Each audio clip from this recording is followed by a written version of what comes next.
Uh-oh. I just lost it myself.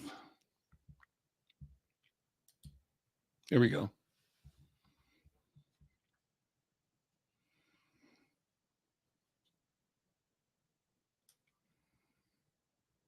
You can go ahead, Al. We're live.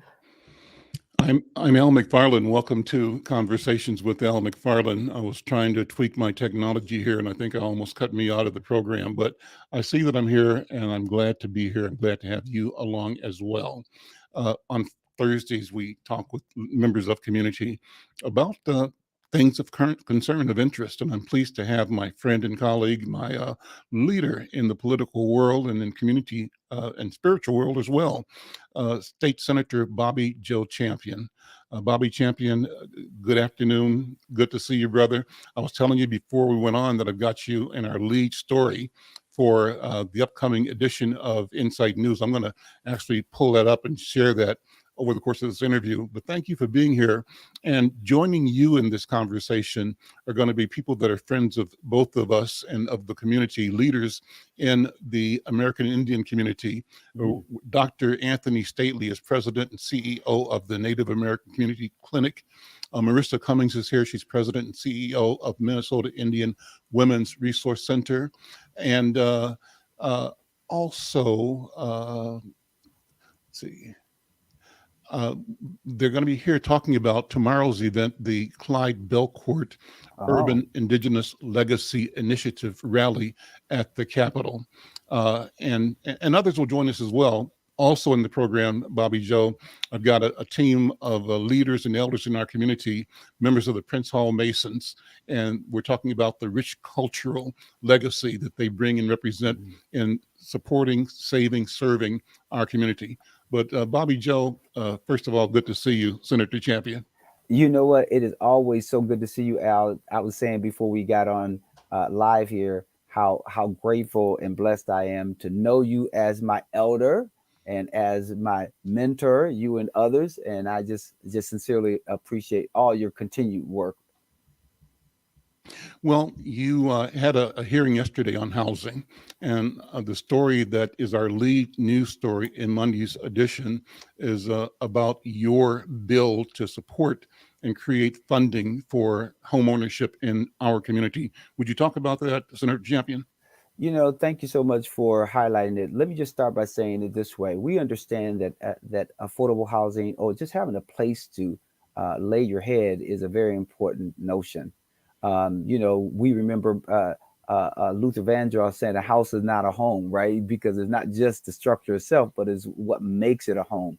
And I believe that, by us making sure that people have a home and some place to live, we have so many better outcomes, be it educational outcomes, be it, it creates wealth, it builds wealth. There's so many upsides to home ownership. And so we know that there's a disparity, right? So even when we think in terms of on the other side, even before we get to, home ownership, but we know that affordable housing is important. People should not have to make a decision between rent and groceries or medicine. And so home ownership, that there's such a disparity between people of color and whites. And we know that owning a home is the threshold to building wealth. So David McGee, as you probably know, who is a great community leader as well, has built wealth in Minnesota. And I've been working with David, Mr. McGee, over several years to really make sure that our communities as a whole, communities of color, understand the value of home ownership, and that he helps put them in a position to become homeowners. And they've done a great job over the years. So this initiative called 9,000 Equities, we are trying to create space for there to be a target of 9,000 people to be able to purchase home by creating this $10 million loan, a target loan pool, because it's targeted for communities of color. And so it's to help families struggling to, have access to mortgages, especially in communities of color or in communities of color. And so it's very intentional. It's with that mindset of doing that, but it's also with a mindset of home ownership to build wealth in our communities. Well, I don't know if you can see on your screen, but I'm looking at the upcoming edition of Insight News, and there you are There, testifying live and in yesterday, I living believe. color. Yeah, yeah. And also, we are supporters of the initiative of Build Wealth Minnesota.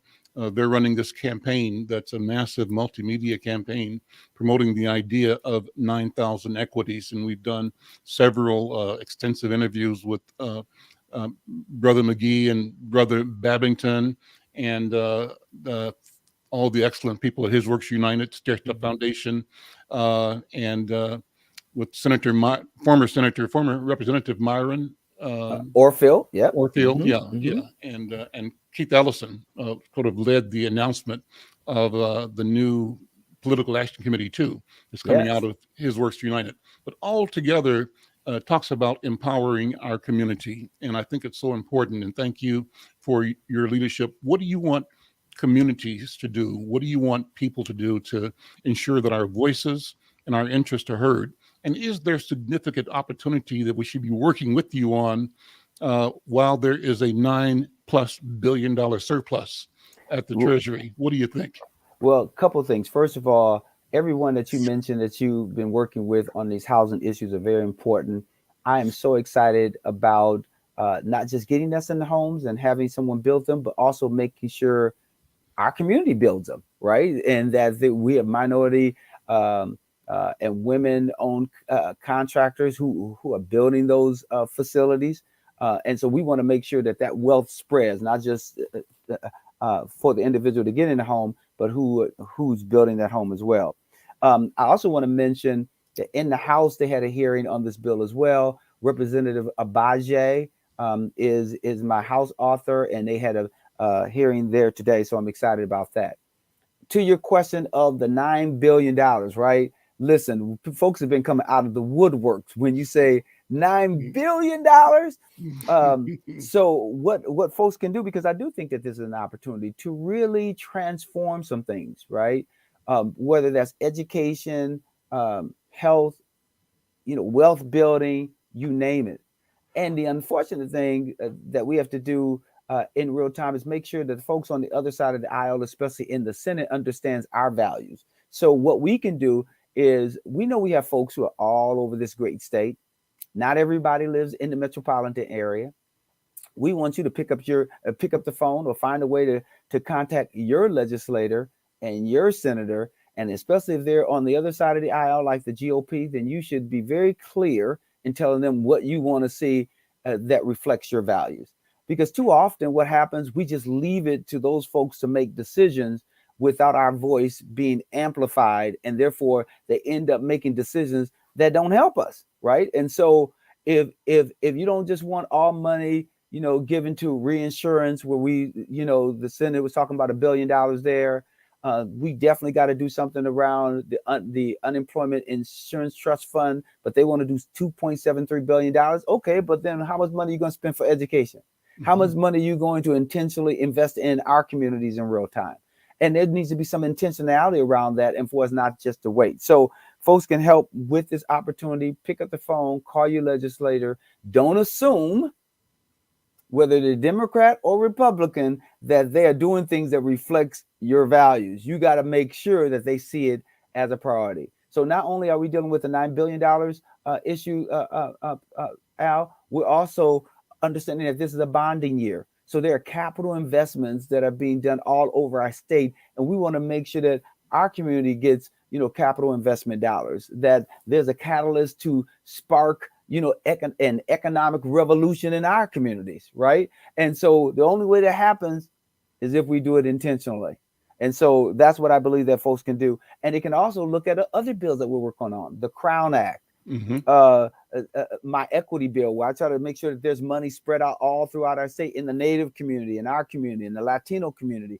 Every time I step forward to talk about equity, I'm including all of us. I'm not just doing African American. I tell my other, friends of color, don't just do your community, do all of us, right? Because we all have to be joined at the hip, especially if we want to make sure that our communities move forward and for us to move forward together. So that's the equity bill, that's the Crown Act, that's, the African American Family Preservation Act. There's other things that Senator Kunesh is doing around making sure that our Native women are protected and that they are valued, like our Black women as well, and other women of color. So those are just some of the things, and I don't want to take up too much of your time, but I want you to know that I'm working hard, and I do it with a humility to be representing us, and I do it with the necessary or appropriate aggression that I need to in order to make sure that we are at the table and not on the menu. Well, you got to stand up, and Bobby Joe, that's what you've been doing for forever. But that leads us to a great way to bring in my friends who are here promoting and talking about the importance of the Clyde Belcourt Urban Indigenous Legacy Initiative Rally, which is tomorrow at the Capitol. It's tomorrow, Friday, March 25th at 1 p.m. And Maggie Lorenz is here. She's executive director of the Lower Phelan Creek Project and Wakan TP Center. Also, Dr. Anthony Stately is here. Is it Stately? Am I reading it properly? Yeah. President and I'm getting old and I can't read this far from the screen. So, President and CEO of the Native American Community. Let's see. Read Al. Community Clinic. Marissa Cummings is here. She's president and CEO of Minnesota Indian Women's Resource Center. And let me start with you, Maggie Lorenz. Pick up on where Bobby Champion left off about why it's important for our communities to mobilize, to organize, and to present what's important to us, to ourselves, for ourselves, but for the entire state and the world as well. Yeah, well, thanks for that. And I think that for too long, our communities have rested on the, ways that our representatives talk on the campaign trail, right? And they share with us a lot of hopes and aspirations that they might share, that they might very well share with our communities. But when it comes down to the work, there's a lot of work to be done. And the things that rise to the top of the priority list are the things that our representatives are hearing about on a regular basis. And if our communities aren't out there talking to our representatives, talking to our senators, talking to other decision makers in our communities, they're not going to hear that message. And it's unfortunately, even though these are important issues, and important investments that need to be made, they're gonna fall to the bottom of the priority list if they're not vocalized. And so I think the Urban Indigenous Legacy Initiative is a really important opportunity. We're in an important space and era of in our history for Indigenous people right now. And I think this is we're prime for this type of investment into our communities to help us better serve the people that, share this state with us. And so we need to be able to do that work, and we need the infrastructure to do it. And, unfortunately, our communities have fallen behind in other communities in terms of investment and in terms of, just social well-being indicators across the board. And so the work that our organizations do collectively is critical to, the well-being of the citizenry of our state. And in order to do that work, we need the tools and we need the investments in resources and infrastructure to make that happen. Marissa, take up from there, if you would, from the lens of Indian women in particular. What are the issues? What are the opportunities? Yes, well, thank you for having us here today. I really do appreciate it. And I just want to go back a little bit. Thank you, Maggie, for all of your words.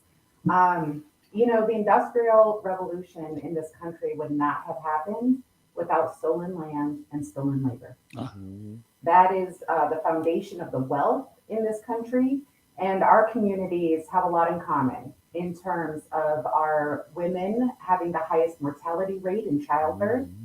And our women being targeted for sexual exploitation in many different ways. Also the opioid epidemic and how that has affected our community, as well as COVID. And so we know that we're at the top of these lists for disparities, and the resources are not following the disparities.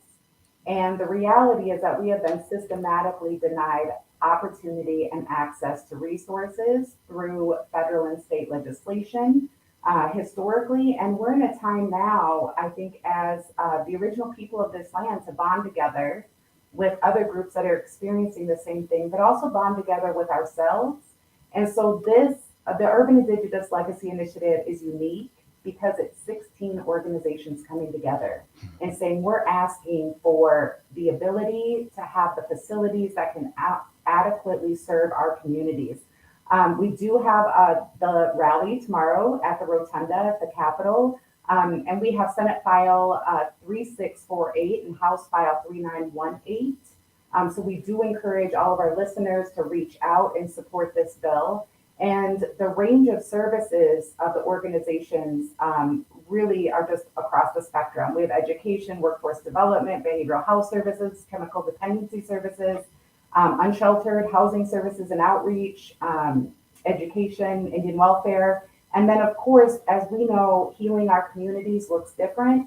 And we know how to do that in an appropriate, culturally contextualized and appropriate way. And that's where I think all of our communities, we've gone through these European Western models of healing that don't work for us. And it's time that we say, we know how to do this best. And to do that, we need to also have access to our land and our healing resources and medicines that grow on our land. So Maggie's program fits right in here, as well as Dr. Stately providing that health care as well as traditional healing at the NAC and providing those services to our community that don't get those Indian health services opportunities because they're urban. So there's a lot of different layers to this. With our women, we have clearly the survival sex work that's going on. The opioid epidemic is really, you just have to drive through our neighborhood at night and you'll see how it's manifesting in our community. And these little ones have to grow up in a community where they're not safe to play outside. And why are we allowing that to happen in our neighborhoods, but not in Egan and not in Minnetonka, right? And so I think that we're just at a point where we're all like, change needs to happen, and we're ready to help make it happen and come together and support one another and start moving this metrics forward. So I'll stop there. Dr. Stately, thank you for being here and thank you for your work. I have a press release from Senator Tina Smith's office that suggests and reports that she was successful in securing $3.6 million in funding for special projects in Twin Cities, among them your project that expands Native American healthcare and job training. And it says $1 million was awarded to the Native American Community Clinic to expand the clinic located in Minneapolis and to expand culturally based care. Congratulations on that. And that's great, but I'm sure it's not enough. And so I wanted to ask you to talk about what you can do with that, but what more you need, and how do we sensitize our publics so that we make a demand of ourselves as taxpayers and as citizens to fully fund the healing that is required and that only we are able to bring to our people and therefore to our state. What do you think, Dr. Stately? Well, thank you so much for mentioning that. And we are deeply indebted and so grateful to Senator Tina Smith and the entire Minnesota Senate delegation that assisted in helping us acquire those funds. Those are going to be really helpful. NAC is in the middle of a capital campaign. We pivoted and decided to build a brand new clinic rather than try to do what we originally were expecting to do, which was renovate and remodel and try to modernize the dilapidated building that we just purchased with the assistance of the state a couple of years ago. And it didn't make a lot of sense for us strategically, nor from a sort of like a more sort of like intuitive process either, to try to dump a bunch of millions of dollars into a building that was crumbling and falling down around us. It made more sense for us to build a new building that is modern, that will provide all the services that we need for our organization and our community to function and to function well and to deliver on our mission. And the other decision we made in doing that is we decided to put 4 to 5 floors of housing above the new clinic. Homelessness, or as I like to call it, houselessness, because Indigenous people are not homeless on this land. This is our land. This is our home. Earth is our mother, and we have relied upon her for that sustenance and that support and that ability to thrive for the last 10, 15,000 years, right? And it continues to sustain us. And so we intend to step into that space because 1 in 4 of the people who are homeless in the state of Minnesota are Native American, though we represent less than 2% of the population of the state. That's a tremendous disparity. People who are houseless in the Twin Cities, where NAC and many of us operate, all of us that are part of the Yulee initiative here, and in the outstate, many of them are also struggling with opiate use disorder, other substance use disorder, and other mental health disorders that significantly impact their ability to maintain their housing and maintain their ability to remain gainfully employed and be fully participating in our society and contributing to the greater good. All of us, NAC included, and all of the programs that are part of Yulee, we contribute to helping our relatives be able to engage in those activities and to contribute. And I think the other thing that I want to say here is that, the indigenous people of this land aren't something that lived long ago. They are living today, right now. The tribal people and the people of this region and the people of the Twin Cities contribute significantly economically and culturally and in other ways to the well-being and to the vibrancy and the health and the overall success of this state, right? Furthermore, it's my perspective and my understanding that the $9 billion that we have, that is like, this is a historic amount of cash that we've ever had, right? It's the biggest amount we've had in a really long time. Certainly in my lifetime, and I've been around a long time. I'm going to be 60 in a couple of months. And what I want to say about that is that money was not raised by taxpayers. That money was raised through other methods, right? So giving the money back to the organizations that do the work that the state can't do, the work that the county can't do, and the work that the city can't do in terms of providing culturally relevant and culturally centered services to our people so that we can't just survive, but we can thrive, is the work that we do. So if we don't have this investment and we are not able to achieve this, we won't be able to deliver on our mission and continue to do what we've been doing for the last 50, 60 years, which is working with our people to hold them up and to help them to thrive. And that is something that state and local government has not been able to achieve over the last 60, 70 years. And if I can just follow up on what Dr. Stately is saying, a perfect example of that is with the teacher strike. So with the strike, our kids, there was no plan on where our kids are going to go. And not all of our neighborhoods are safe and okay for our kids to be outside. Some kids rely on those breakfasts and lunches at school for food. And it was so devastating to many single parent families that are working minimum wage jobs just to get by. The American Indian Center opened its doors, opened up the gym, is providing meals, and is serving the community in a response to something that we didn't create. Right? And they're not getting resources from the schools to do that. They just committed. They made it happen. But a lot of us were having those conversations immediately. How are we going to take care of our kids right now?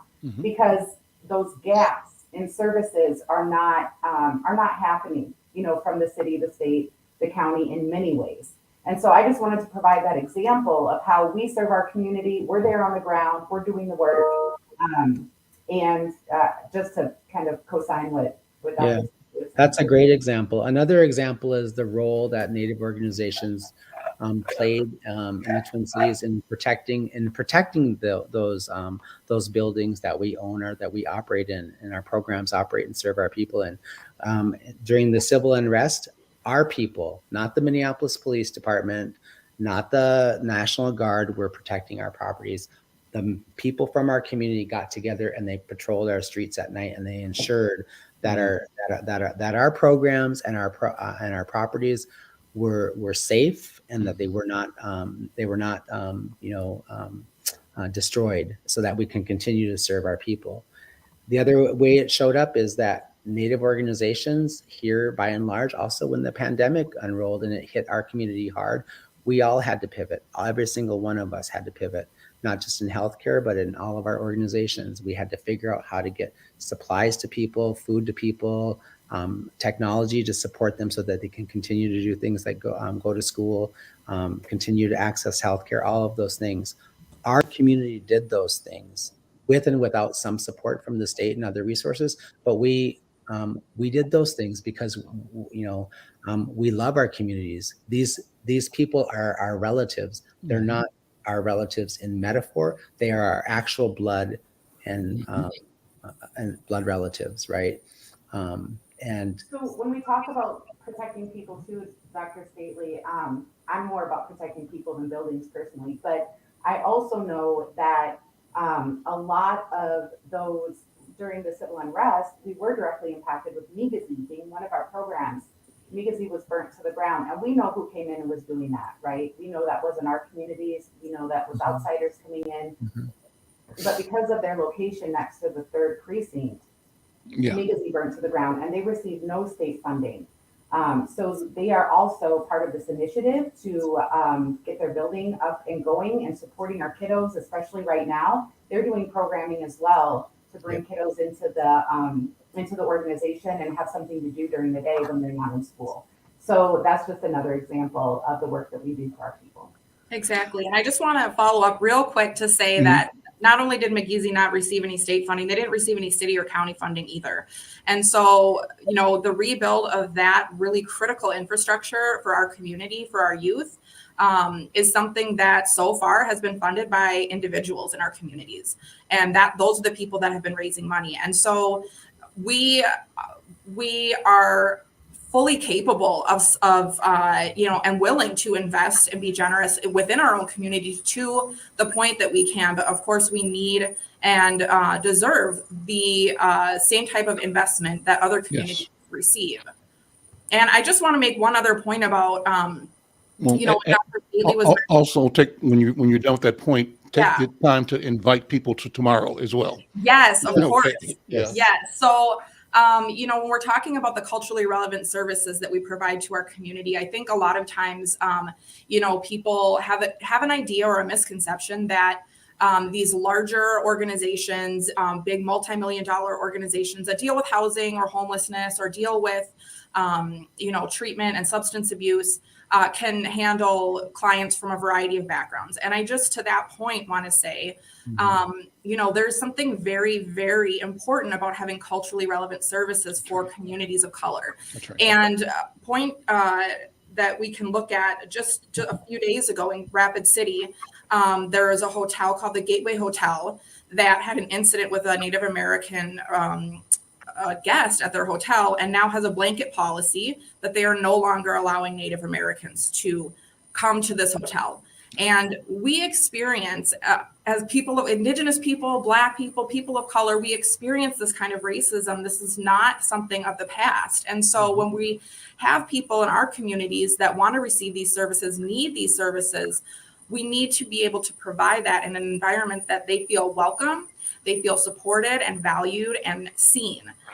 And so that's the other piece of it that's really important. They can't receive those services if they don't feel like they're welcome to, and embraced by the organizations. They're there to help them. So the initiative, we're having a rally tomorrow to support this Urban Indigenous Legacy Initiative at the Capitol at 1:00. And we really would love everybody and anybody to come and show up and support of this legislation. We're seeking $83.3 million from the legislature to support these 16 organizations with critical infrastructure. Awesome. That's doable. And it's something that we should all expect and support. Maggie Lawrence, thank you so very much. Maggie is Executive Director, Lower Phelan Creek Project and Whatcom Teepee Center. Dr. Anthony Stately, thank you so much. Dr. Stately, President and CEO of the Native American Community Clinic, and Marissa Miakonda Cummings. Thank you, you President and CEO of Minnesota Indian Women's Resource Center. Please know that we support you. We connect with you. We respect you. We thank you And speaking from the position of our ancestors, we reach out and we bow to your ancestors, all connected in the spirit of building a humanity that reflects the dignity of each and every other person on the planet. Thank you so much. So we're going to switch now. AZ, would you bring in my guest from the Masons? And you all, thank you so much, and good luck tomorrow. What a great conversation. I'm so glad to have had that conversation with Senator Champion and with my guest about tomorrow's rally. And we're going to continue the same spirit here because this is all connected. One of the key organizations that maintains and builds and creates a connectivity in our community is the Prince Hall Masons. And I know I am not a Mason personally, but I'm pleased to have the leadership. I think that, I'm going to be corrected. Someone's going to help me in the proper protocols, but most worshipful Grand Master, I think I'm saying that right, of the Prince Hall Masons, Brother John Hardiman, and along with him, somebody's sound there, Brother Dana Bailey. And you have to give me your title. I'm going to ask my brother Clarence Castile to do that, and also Sister Rochelle Woodner. Now, this conversation has come about because Clarence Castile and I have been talking, and I've always shared with him my admiration of the work, the presence, the legacy associated with Prince Hall Masons. And we said, we did this years ago when we were doing the shows live at Lucille's Kitchen, but this will be an opportunity to revisit and to keep presenting the valuable work of the Prince Hall Masons in front of our community, and particularly because you've got a scholarship project going on right now. Of course, my friend and colleague, Dr. Peter Hayden, is here, and we are having a family conversation. So first of all, welcome all, and thank you all for being here. Thank you. And I'm going to ask Clarence to kind of co-pilot with me, since you and I have put this together, and walk us through this presentation of the work of the Prince Hall Masons. Well, thank you, Alice. Can you hear me? Can you hear me? Yeah, perfectly. It's an honor to be here. It's been a long time coming. We have some wonderful people from the Prince Hall organization here. And as you said, we have John Hardiman, the most worshipful past Grandmaster. Okay. Past Grandmaster, which we say finally been there and done that. Uh-huh. And we have past Master and past Patron, Dana Bailey, 33rd. And we have Rochelle Whitner, who is our worthy Grand Matron of Prince Hall Grand Chapter. Okay. And I myself, I'm a past master and also the president of the Prince Hall Masonic Foundation. And wonderful. Using a regular protocol, we usually start with like the lowest entity, and that would be the foundation. Mm-hmm. And then after that, we could talk about the Order of the Eastern Star, and then we can round it off with the Grand Lodge and Masons, and that would be Brother Hardiman. So I would like to start off with talking about the Prince Hall Masonic Foundation. AZ, you have my PowerPoint ready to go, or my website ready to be shared, but give me a second and I'm going to build up to that. So first of all, I'm going to say the Prince Hall Masonic Foundation was established in 1999. And the sole purpose of it was to help Masons, Eastern Stars, sons and daughters have little scholarships to go to college. It is a current 501c3.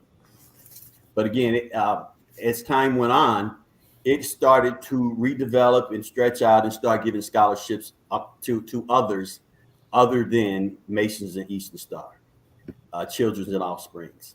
So as time goes on, we have to adjust with the times and become more legitimate. And so with legitimacy, we have to do the things that we're doing now, like having websites so we can be vetted in the proper way. So AZ, can you pull up their website? We're going to go to the website and see the Prince Hall Masonic's website and foundation website and talk about it as well. Okay, there we go. The Prince Hall Masonic Foundation, Inc. of Minnesota. So our motto is building bridges to a better tomorrow.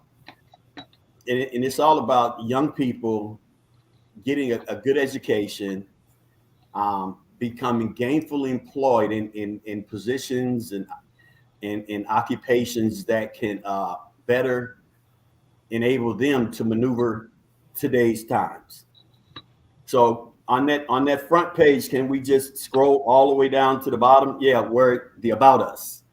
Yeah, and we have like a navigation bar here that will take you to different places in the website. I'm really proud of this website. It really gives people who want to see the foundation and have the opportunity to take advantage of the resources that we're gonna have available, like the scholarships. Mhm. And then there's other things as well. But so let's just navigate this first page and look at the About Us and scroll down, I believe. Okay, let's click on that. Let's go to About Us, and it says the Prince Hall Masonic Foundation is a subsidiary of the Most Worshipful Prince Hall Grand Lodge of Minnesota. In its jurisdiction, the Grand Lodge was chartered and incorporated in 1894. And the mission of the Masonic Foundation, it was established in 1999 and operates as a 501c3 charitable organization. The Prince Hall Masonic Foundation mission is to help eliminate obstacles to success for youth by providing financial scholarships to the deserving high school students in their pursuit of higher education, and by offering preventive services through fostering cultures, awareness, and strong, healthy communities. And our theme, as I said, is building bridges to a better tomorrow through philanthropic services. And we at the foundation are very excited about this website. Can we, I wish I could touch that. I'm used to doing things with my finger on my screen and I can't do it. Okay, so just scroll down and let's look at just some of the members. This is our Most Worshipful Grand Master, Johnston Bates, with the top hat on. And next to him is our worthy Grand Matron, along with her worthy Grand Patron, Rochelle Whitner and Charles Gettings. If we can hit the arrow, we can scroll over a little bit more and see a little bit more of our people. This is a group. I can't read that. But there was a movie night we had a couple of months ago. Go ahead, scroll over again. Hit the arrow. And this is the Prince Hall Grand Chapter Order of the Eastern Star administrative degree. A degree we did some degree work. And the next picture is a St. John's Day celebration where we go out on certain Sundays and celebrate our patron saint, St. John. I think that's the last of the pictures, unless there's more, AZ. Oh, yeah. And this is one of the chapters doing something at House of Charities. They were probably feeding the community. And the other picture of the men standing over there is a degree called Passing the Chair, where the new worshipful masters get handed over the authority and power of their lodges. One more and see if there's anything left over there. That's another St. John's Day event right there at a church with a pastor that's actually a past master of one of our lodges. Thank you, AZ. And let's go to what's next? Let's go to the scholarships, and that is actually the application that we have. And you can scroll down. It's the online application where you can do this fillable PDF. Or you can download it and print it and fill it out and send it in by mail. It has all of the requirements that are necessary to apply and win a scholarship. Is very easy to fill out. It'd be good that the student can fill it out and the parent can help them. It's got some places in here where you can upload financial aid information, upload letters of support. And right here is an area where it tells what the requirements will be to actually apply for our scholarship, and it'll just help them do a lot better at doing it, getting it done. So that's one of the things that I'm really proud about this website, and because it offers the availability for the students and the parents to be able to apply for this scholarship very easily. It's not a hard thing to do. Also, if you can scroll back up to the top, there are some support and resources that we have available. I have. Can you hit on the top one, Minnesota Office of Higher Education? I actually talked with them, and they gave me the permission to share their website so these students can go here and find other ways of getting financial aid, be it through a grant, another scholarship, a loan, or whatever the case may be. It's just, I think it's a plethora of information here to a student going to college to be able to find all this information in one area and have access to different options. And then there was one more. Actually, I think it said paying for college, and that that's a good one too. That'll help these young people be able to navigate and get ready for college and actually have resources to pay for it.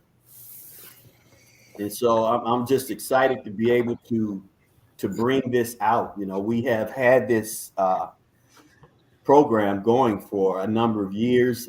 Just like everybody else, during COVID, we had some really bad times. Our foundation kind of went dormant for a while, and here we are. We're coming back like that phoenix rising out of the ashes to resurrect this and jump right out here right away and do some good things and be able to give away scholarships.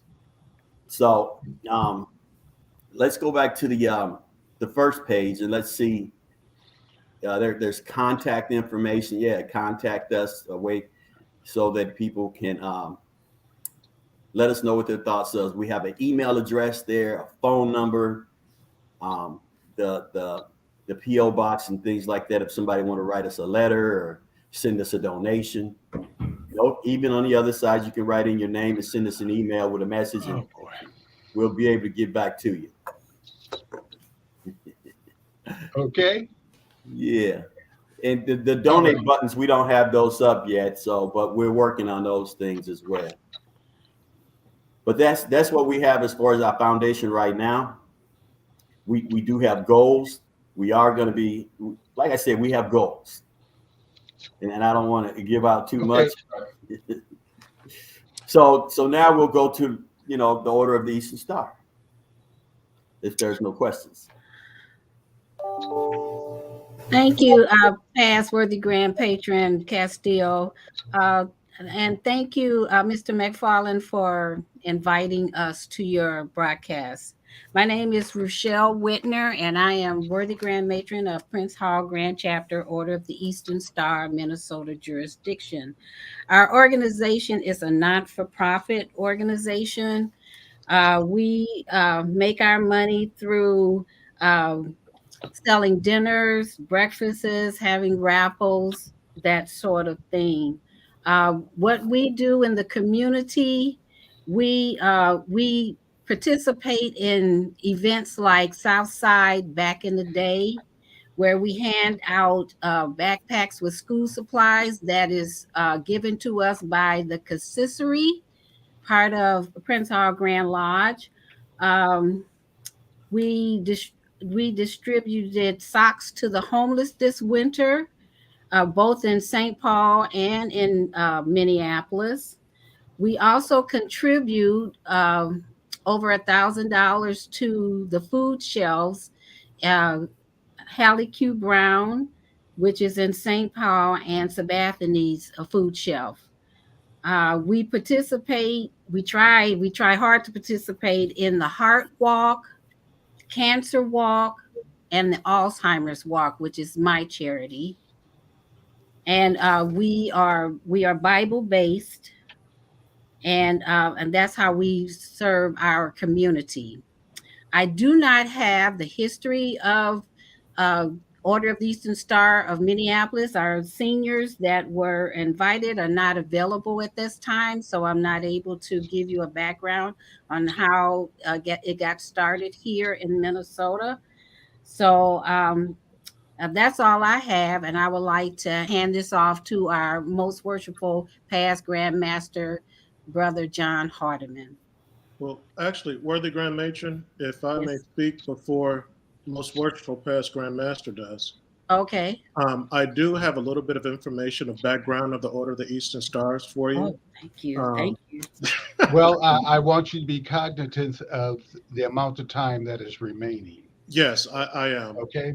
And There is actually, roughly- we're not locked into the 2 o'clock. We can go over if we need to. Okay. I Well, think- I know, Brother Bailey. Okay. Okay. Here's my point. Whenever we can be together like this, we should be together.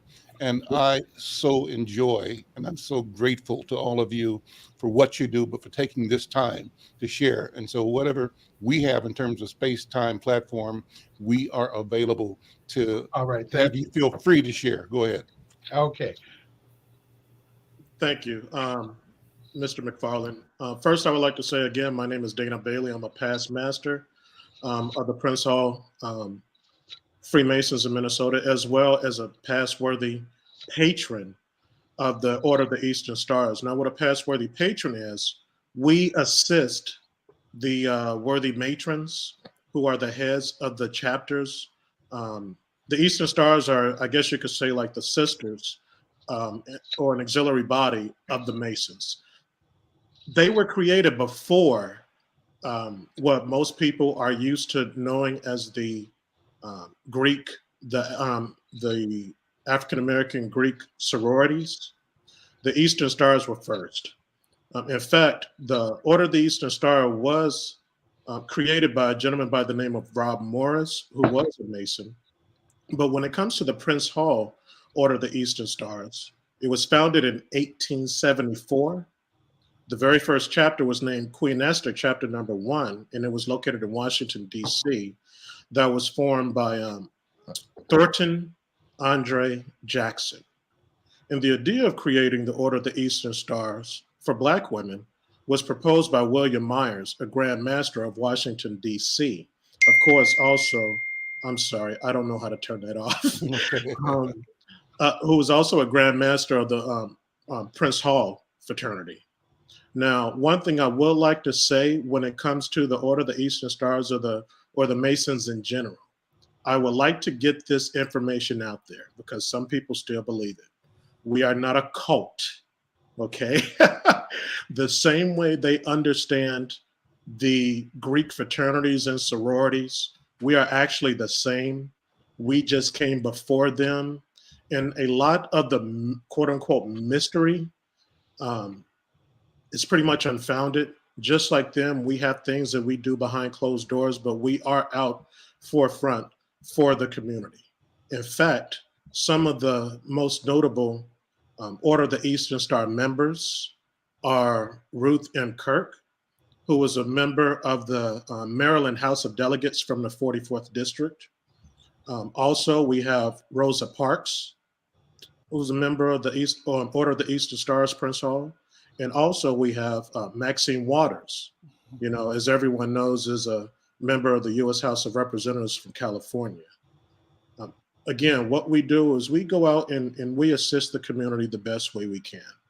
Now, as the worthy Grand Matron said, we do have a lot of our work that comes from the Bible, but we are not a religious organization, and we are open for all faiths.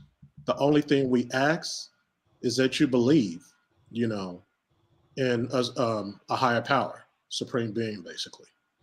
We're open for anyone. If you would like to become a member of the Order of the Eastern Star, always reach out to one of us and we can give you more information on that. All right. And I do have some information for the for the men's side. But first, I will give your attention to the most worshipful Prince Hall past Grand Master, John W. Hardiman III. Well, good afternoon. It truly is a pleasure to be here.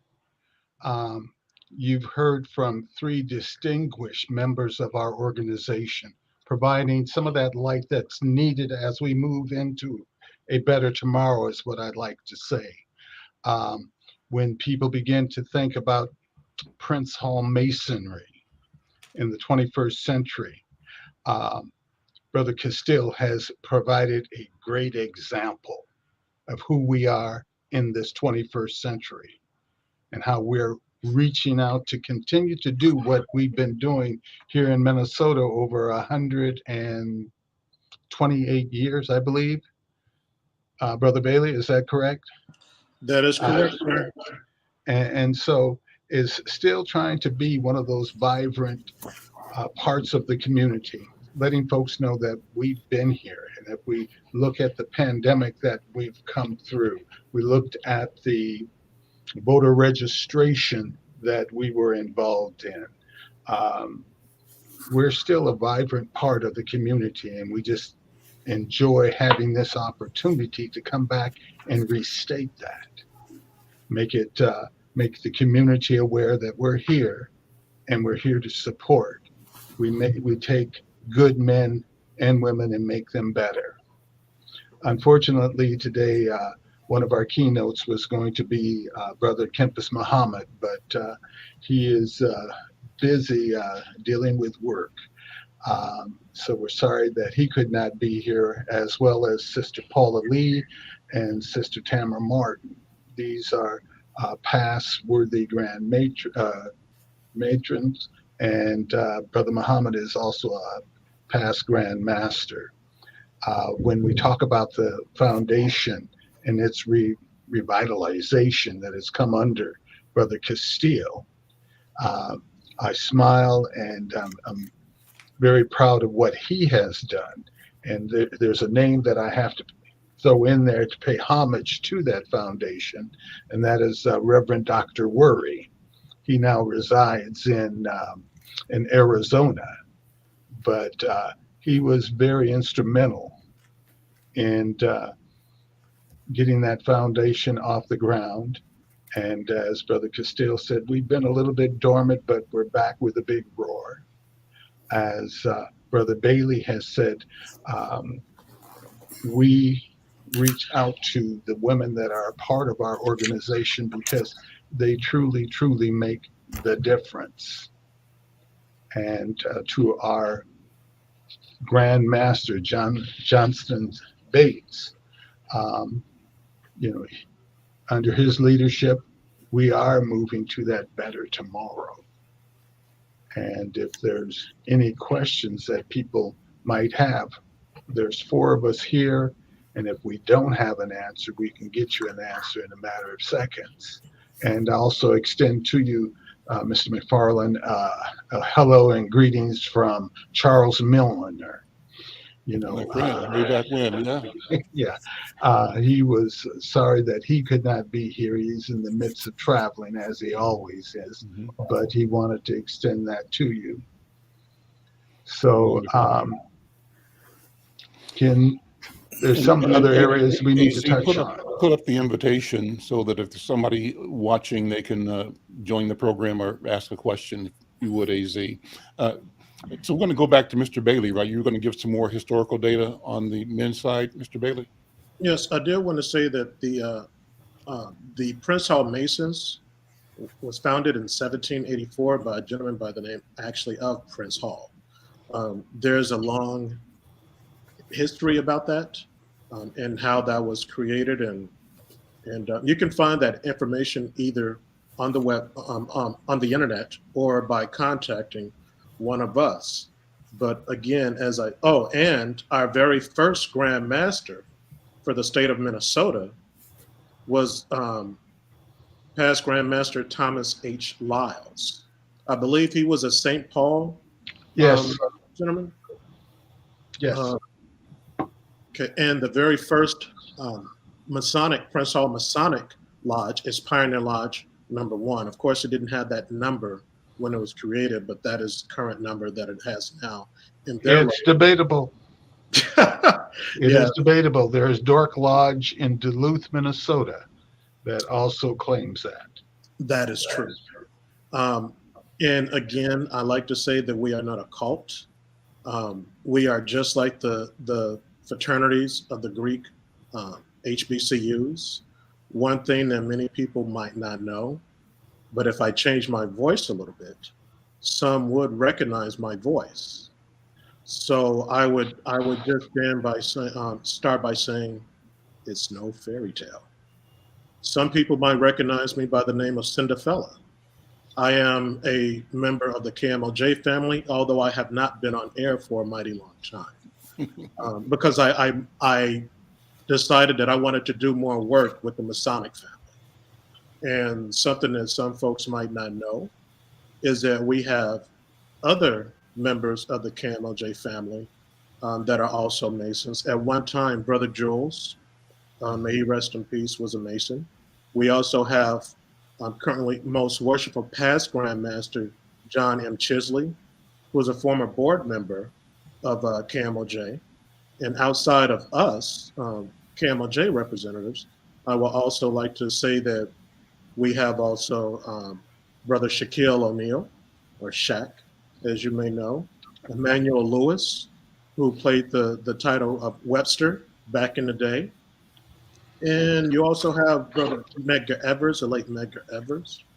And some might not know this, but Nat King Cole, Nathaniel Cole, and Nelson Mandela, just to name a few of the more famous Prince Hall Masons. But yes, we have been around for a long time. We try and come out and assist the community the best way we know how.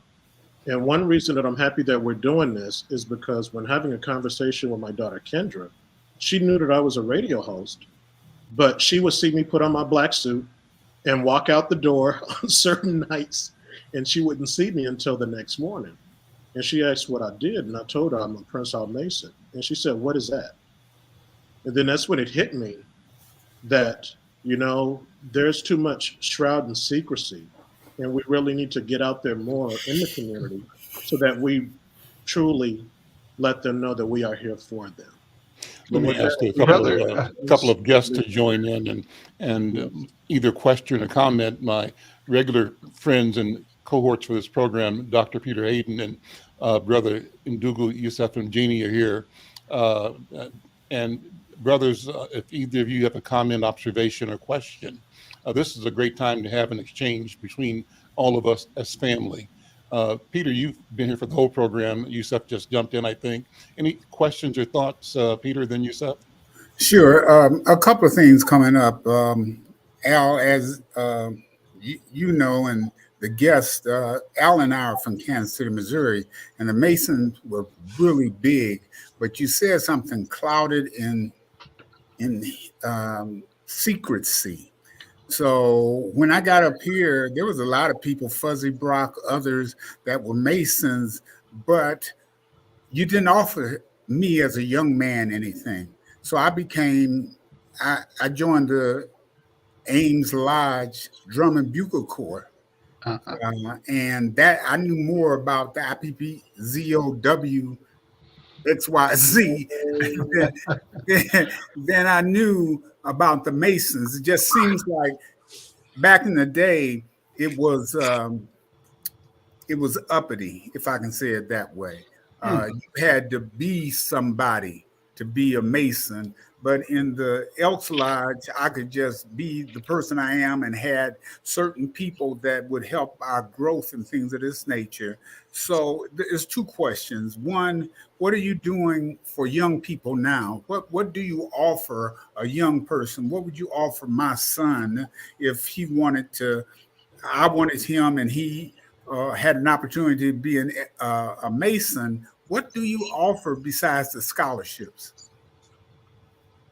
Great question. If I may, currently right now, we started out with Take a Kid Fishing. We've gathered in one of our organizations within the Prince Hall family. We take youth and we try to mentor them the best way we can, and we will be doing more of that as part of, getting better with the youth. And Brother Hardiman can speak more on Well, that. I wanted to say something different to, different parts of our fabulous country here. And if you go to certain communities, certain states, Prince Hall Masons are well known as the founders to the fraternities and whatnot.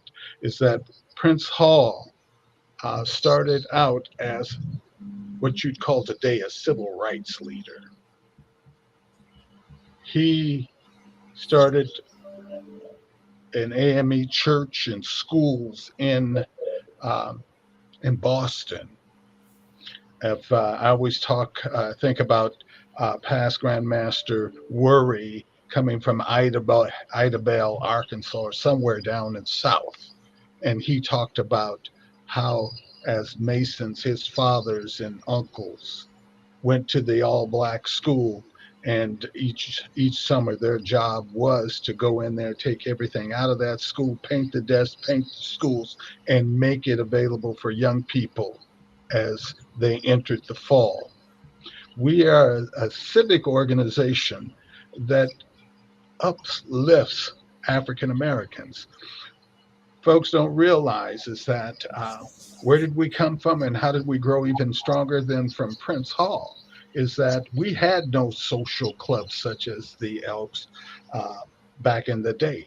So if I were at Pilgrim Baptist Church in St. Paul, what did I do after worship? How did I fellowship? How did we strategize to impact our community, to solve an issue, to uplift our people? If you go into the Hallie Q. Brown Martin Luther King Center over in St. Paul here, and you look immediately to your right, you'll see a cornerstone. And that cornerstone that is sitting there, it was placed in the original Hallie Q. Brown by the Prince Hall Masons of the jurisdiction of Minnesota, who contributed not just the cornerstone, but part of the funds and the financing to make Hallie Q. Brown visible and provide for the needs in the community. And so as we look at what's the difference and what's the benefit of being part of our organization is uplifting yourself as an individual, but also uplifting our community, contributing there. We have several different houses. Brother Bailey alluded to the consistory, Scottish Rite Masonry. That's why he's has on his screen here, he's a 33rd degree Mason. And over the years, on an annual basis, they do the Take a Kid fishing program. And then there's a Perfect Ashner Lodge in St. Paul that, along with the consistory, Scottish Rite Masons, distribute 1,000-something boxes of educational material here in the Twin Cities. They make a point that each of our lodges and the churches affiliated with our lodges get this material for the educational benefit of our students. Brother Hayden, I recall a couple of years ago before the pandemic set in, we were on Plymouth Avenue, and we had set up a station to distribute school supplies. The other thing that we do is look at our elderly. And if there's a needed hand, we extend that out there. Next month, I'm extremely excited that, and I don't know if all of you know him, but his name is Wayne Glanton. Mm-hmm. Mr. Glanton, God, keep him up, keep him strong, will be 100 years old next month. And part of the Masonic family is going to be there to recognize that, but also pay tribute to his over 60 years of membership. There's something within this fraternity that allows a person to say, yes, I'm going to stay here for 60 years. I tried paying his dues. He don't want none. I'll pay my own dues.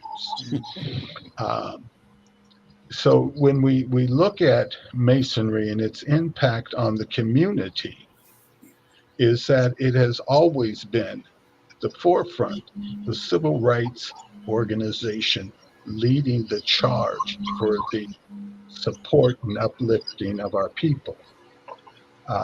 Sometimes that gets lost in all the ritualistic things that we do. But when you get down to the foundation, it's brotherly love that we're all about. And, back in the day, they used to say, you have to ask one to be one. And we flipped that strip because we're saying if I identify good timber for the organization, is that I need to pursue that young man because there's something that they can contribute. We turned around and last Thursday, we rededicated a street in South Minneapolis under John, Cheatham, and the fire chief that was there is a Prince Hall Mason. Okay. And there were a number of us in attendance to provide support and encouragement. And we were able to bask in the sunlight of what this young man has done, not as being the fire chief of the city of Minneapolis. So there's so much to be gained by getting involved and so much to learn when it comes to how do you carry yourself. Past Grandmaster, you also, the Grand Lodge also sponsors the Zulu Boy Scout troop in St. Paul. Yusef, jump in here. Comments, thoughts? Al, I'd like to say hello to Brother Castile and your other guests, and also to Dr. Hayden. Good afternoon. I've enjoyed listening to the entire presentation, and I've had the opportunity to work with a number of your members in both Minneapolis and St. Paul. I worked with Wayne Glanton, who was a contractor and had his own construction company, and served for many years on the board of Sabathani Community Center, which I had the privilege of helping to purchase and obtain the former Bryan Junior High School in South Minneapolis. And Mr. Glanton's assistance, his participation in the governance of the organization was immeasurable. And my brother was a member of the Prince Hall Masons. He's now deceased. I think it's important that you bring up the legacy and the history of the Masons, because that is such an important part of our community that in which we are lacking an understanding of who we are, where we came from, and how we got to where we're at. And I also want to commend you for the work that you've done in the community. The Prince Hall Masons not only supported the construction of the new Martin Luther King Center, which is administered by Hallie Q. Brown, but sold the former lodge to Hallie Q. Brown for $1 on Aurora and Kent Street in St. Paul when they built the Unidale Shopping Center on Dale and University and, tore the building down and got rid of it. So you have a long history in our community. When I say community, I'm referring to the broader metropolitan area, Minneapolis, St. Paul, and the suburban community. And I think that Peter, Dr. Hayden, asked a very important question, because a lot of young people don't believe that they have access to leadership opportunities. Because when you ask the question, who's the leader of the Jewish community, the response you get is, in which area? In education, in banking, investments, housing, medicine, construction. They've got about 38 people who sit over a council of elders, and the Prince Hall Masons fulfill that role as one of the rights of leadership for young Black men in our community for a number of generations. And I think that if I can pick up where Peter left off, it's important to promote and to invite young people to explore membership in your respective organizations so that we can continue that continuum, that goes all the way back to Prince Hall and goes all the way back to, I know a lot of brothers who tried to get into the white Masonic organizations unsuccessfully, who had no other option than to, come back to self and kind. So I think, an invitation can be respectfully accepted or it can be respectfully declined. And all that a lot of young Black men in our community need is an invitation, because they're not often involved in the church. They're reaching out. They go to nightclubs. They're looking for where do I go to meet a young woman I'm prepared to spend the rest of my life with. And the type of character education, the leadership development, the fraternity, and the upliftment of the African American community that your organization embodies is critical and important, and shouldn't remain in the shadows. It ought to be right out there, out front, for people to explore, to contribute to participate in, because there's enough. We don't have problems. We have challenges and opportunities. Okay. And there are enough of those for every church and every organization in our community to hire a 747 jumbo jet and roll it down Plymouth or Lake or 4th Avenue or Penn and fill it up. There's no shortage. And what's important about the work that you do, if I can pay a mild compliment, is that it doesn't unnecessarily duplicate or compete with anybody else who's out there. You've got your own lane, you've got your own history, you got your own legacy. And so I think, judging by the age of your membership, it's an opportunity to maintain and to continue to build on that foundation that you've established. That's really, it's unquestionable. It's hard to, there's a saying that people who are learned, people who contribute, people who are at peace with themselves, and people who are in solidarity with one another often don't get discriminated against, okay? Because we used to say that luck was when preparation meets opportunity, and your organization provides a lot of opportunities, and what we need to do is invite young men to come in and prepare for their futures. So I simply extend that to you as an invitation, as encouragement, and as a positive suggestion to please get the word out and, invite people and encourage your members to bring somebody along and, to form a buddy system so that they stick with them and they help them through that transition into your organization. Well, one of the exciting things going on, Brother Muhammad works with the reentry program. If you're coming and providing mentors, sure, for brothers that might have been incarcerated, sure, that we also work with the high school and the young people there and providing mentorships and support. And during the rioting and the upheaval going on Broadway Avenue, the civil unrest, yes, we were there. We were there, and we were providing meals. We were providing support. We were providing conversation with young men, because they may not have been exposed to Masonry. Encouraging our members to go to the local Boys and Girls Club. And they showed up there dressed in their black suits and their collars and everything else. And the kids said, who are those men with those belts around their necks and all of that? But it engaged in a conversation to tell them who we are, what we're about, what we've done, and that this is a tradition. It's not a secret. It's a tradition in our community that we as Black men stand up and support our kids, our families, our loved ones. And so it's not to try to keep it a secret, but to step out there.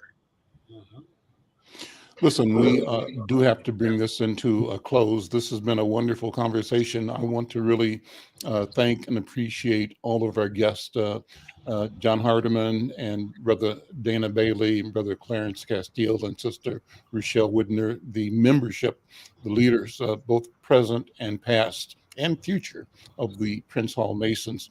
I think we have to do this again. I think we should try to build this into some kind of regular engagement where not only we connect with the Masons, but many of you are parts of other organizations as well. There was a note from Bishop Deaver Kemp, I think, who was a Mason, said he really enjoyed the conversation. But all of us wear several hats. And I think it's okay for us to bring the many things that we do that exist within us, that they're all congruent and work in harmony for the good of our people, of our families. So listen, gentlemen, and my colleague and Dougal Yusef Mgeni, my colleague, he just left, Dr. Peter Hayden. Thank you all so much for what you do. Thank you for being here. And I just say hi to Yusef. Thank you for being here. And it's really good to see you again. And you, brother. And Dr. Peter Hayden, thank you, brother, as always. Dr. Hayden, thank you. Yes. Thank you. I'm Al McFarlane. We'll see you next time. Thank you, gentlemen. All right. All right.